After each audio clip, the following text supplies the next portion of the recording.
আমি খুবই ভাগ্যবান, সেদিন আমার বেঁচে থাকার কথা ছিল, মৃত্যু থেকে অনেক কাছে ছিলাম।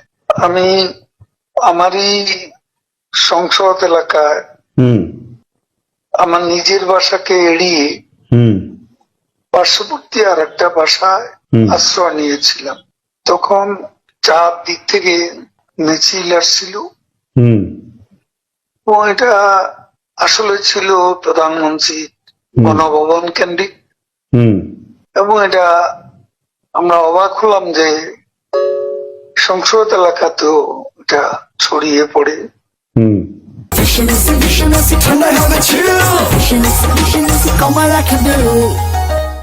এবং একটা লুটপাটের যে লুম্পেন স্টাইলের কতগুলো ঘটনা ঘটে, এবং সেখানে বিভিন্ন ধরনের লোক আসে, এবং এদের মধ্যে বেশিরভাগই মনে হয়েছে এটা কোন রাজনৈতিক অভ্যুত্থান, এটা লুটপাটের অভ্যুত্থান। না, একটা কথা জিজ্ঞাসা করি, সে তো আমরা তখন সেটা দেখলাম এবং মাননীয় প্রধানমন্ত্রীকেও যে বাসাতে ছিলাম তারা সে বাসাতেও হামলা করে। আচ্ছা, তারা জানতো না যে সেখানে আমি আছি।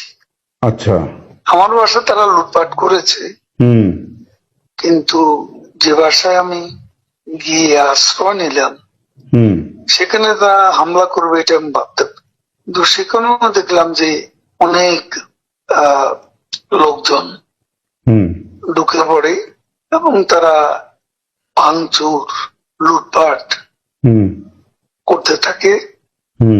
আমি আমার স্ত্রী সহ আমরা বাথরুমে ঢুকিয়ে যাই, অনেকক্ষণ ছিলাম, প্রায় 5 ঘন্টা।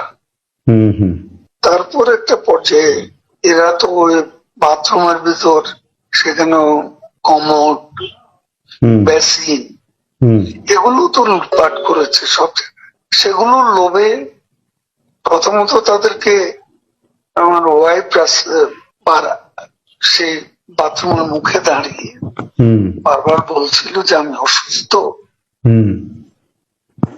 এ কথা বলে তাদের ফিরিয়ে দিচ্ছে। তো একটা পর্যায়ে তারা এই বাথরুমে যেগুলো আছে সেগুলো লুট করার জন্য জোরপূর্বক প্রবাসের হুমকি দেয়। তো সে সময় আমার ওয়াইফ জিজ্ঞেস করে যে কি করবো, খুলে দাও যা হবে। তারপরে 7-8 জন ছেলে ঢুকলো, তার খুবই আক্রমণাত্মক দৃষ্টিভঙ্গি মনোভঙ্গি নিয়ে। তখন হঠাৎ তারা আমার দিকে তাকায়, আমার দিকে তাকিয়ে আপনি নেত্রী চলে গেল, আপনি জাননি কেন? আমি কিছু বলছিলাম। তারপরে ছেলেদের মধ্যে কি ভাবের উদয় হয়েছে জানি না, তারা আমাকে বলে আপনার ছবি তুলবো। তারপর আমার ছবি তুলতে শুরু করলো, সেলফি নিচ্ছিল, ছবি তুলছিল।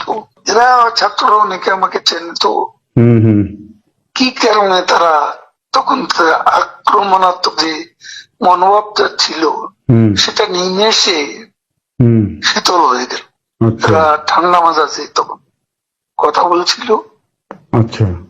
এদের মধ্যে আবার এক পর্যায়ে একটা গ্রুপ তারা চেয়েছিল আমাকে রাস্তায় সেনাবাহিনী হাতে তুলে দিতে, কেউ কেউ আবার এটাও চেয়েছিল যে জনতার হাতে তুলে দিতে। এটা অবশ্যই তখন একটা মানসিক ভাবে ভেতরে ভেতরে ভেঙে পড়েছিলাম। এরপর এরা এদের একটা শার্ট, এদের ওই ব্যাজ, লাল পতাকা শোভিত ব্যাজ লাগিয়ে আবার কালো একটা মুখে একটা মাস্ক দিয়ে আমাকে হাঁটতে হাঁটতে সংসদ এলাকা থেকে বড় রাস্তা গণভবন অভিমুখী রাস্তা ওখানে নিয়ে যায়।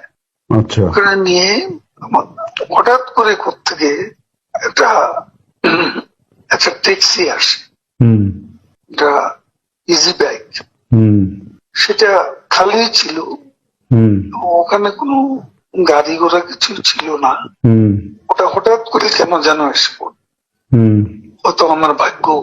এরা দুজনে আমাকে নিয়ে, আমার ওয়াইফকে নিয়ে ওটাতে উঠলো আর বলতে লাগলো, ওতে তো অসংখ্য মানুষ, হুম চেক আপ সব জায়গায়।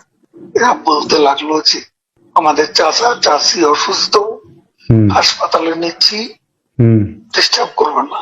হুম এই করে করে নিয়ে গেল একটা অনেক দূরে একটা জায়গা। তো এটা হলো, ভাবতেও পারেনি ওরা যখন বাথরুমে ঢুকলো যে বেঁচে হুম থাকবে।